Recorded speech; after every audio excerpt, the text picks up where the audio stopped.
So here we are on the bottom level, which is underground on three sides except for the side facing west. The workbench is built extra stout so that a couple people could hide under there if we had a tornado.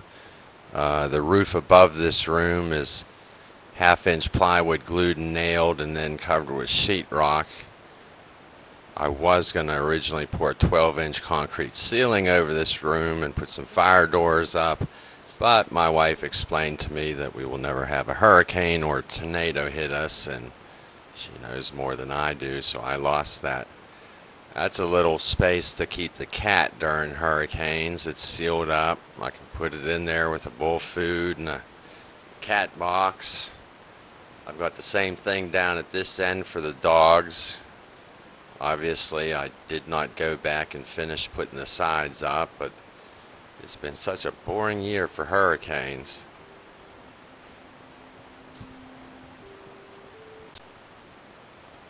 This is a wood burner I got that's actually ducted to go upstairs into the computer room and the great room. I've got a damper in here and I can open up this vent and keep all the heat down here. It'll heat up the workshop and the garage.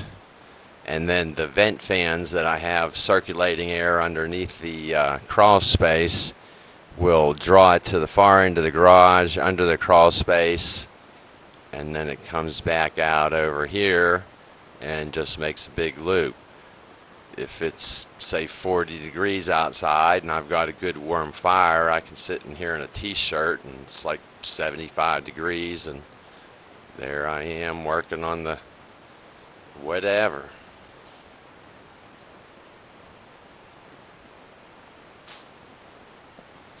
There's the opening for the top secret bunker.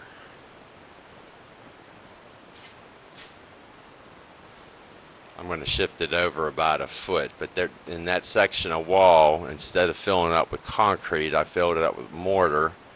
I also didn't put rebar in there like I did everywhere else. The code says I need it every 4 feet, and what I did was just went every other hole with it, since I bought quite a bit of rebar at cost, and I figure the more the better. This room here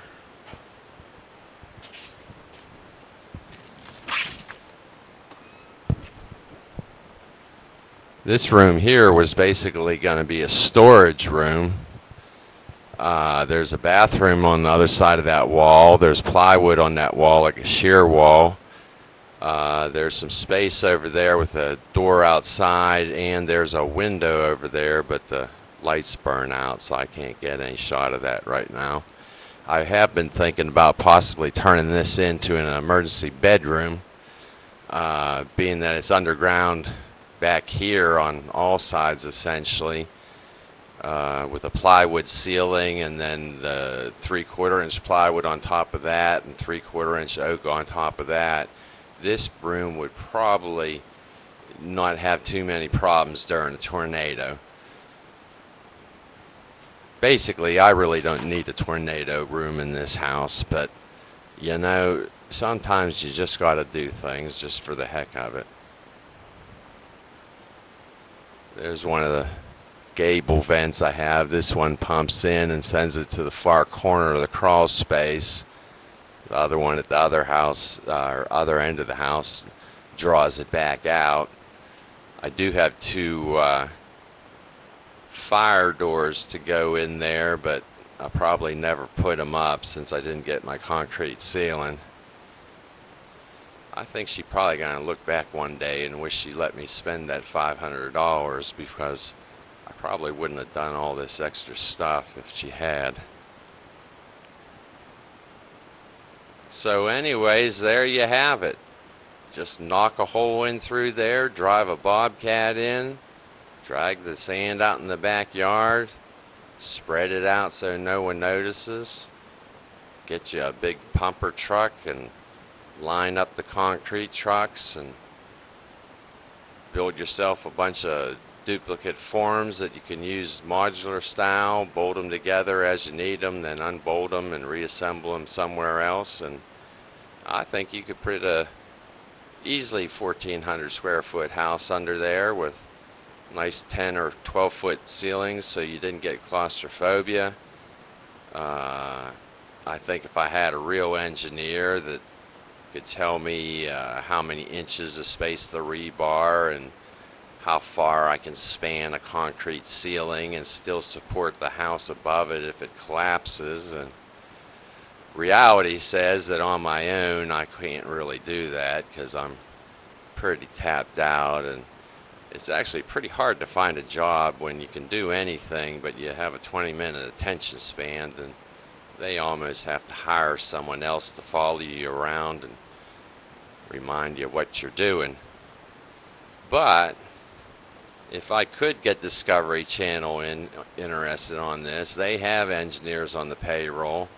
They have insurance that they could actually get cover at Lloyd's of London or something, where I don't think there's a company in Florida that would touch digging a hole underneath an existing house, especially a house that's so big.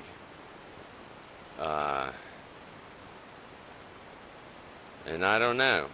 Now, the last time I sent an idea to Discovery Channel was about 2 months after my accident, and I was trying to get 4 of their shows to show up. One of them was In a Fix, one was Town Hall. I can't really remember what the other ones were. Let's see if this works. Wow, you can see me now. I don't remember what the other 2 were, but then I was going to have a grand finale where my stepson got married in it. And I did happen to mention about 5 or 6 times that I probably should have died. I faxed that to 14 vice presidents. I included each other's names and fax numbers on the cover sheet so that whenever they got them, they knew that everyone else was getting them too. I always feel competition's a healthy thing. And I actually got a letter back telling me how to register as a producer, but at the time I could barely speak. I did try. I don't know if I succeeded, but oddly enough, 8 months later they came out with that show, I Should Not Be Alive. What a coincidence. For the record, I did not suggest that as a show. I only suggested combining several other shows and mentioned the 10 or 12 times I've almost died by lightning and rattlesnakes and hypothermia and drowning, and this recent thing, roll the truck, get decapitated, get gangrene, spend 2 days at home with my skull exposed. By the way, don't email me and ask me for a picture of me without my hat. Well, let's modify that. If you happen to work for Nip Tuck and the writer's strike is over, feel free to write me about getting a shot without my hat, because I'd be willing to shave my head and let y'all film the real surgery if you could find a way to fit it in there. And I don't know how you go about drawing viewer shares, but I've got an awful lot of really interesting scars in the back of there, and who knows, if I got there, maybe I could sell a story about not dying and finishing the house instead and live happily ever after. Hard to say. Y'all be well. Go visit my blog, senseless.livejournal.com. Thank you very much.